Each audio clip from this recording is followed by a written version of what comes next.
Yung araw pong ito, kaninang umaga, nagulat po ako nung meron pong kumaladkad sa pangalan natin tungkol po sa flood control project sa mahal nating lalawigang Bulacan. Uulitin ko at parang sirang plaka na po ako, Mr. President. Wala po ako kailanman naging flood control project. Hindi ko po sasabihin na I categorically deny this accusation. Dahil po may resibo po tayo. Meron po pwedeng i-verifika kung bakit ito nangyayari. Mr. President, noon pa man tayo ay lumalaban na against this flood control issues. Para po tayong sirang plaka. Dito sa Senado paulit-ulit 1.4 billion pesos ang budget ng gobyerno pero nasaan po itong flood control na ito? In the same year, Mr. President, kanina sa Kamara, sinasabi in the same year, may program daw po si Joel Villanueva.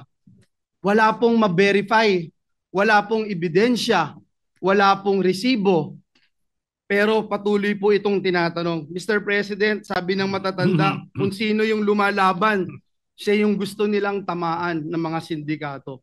And if you can't convince them, confuse them.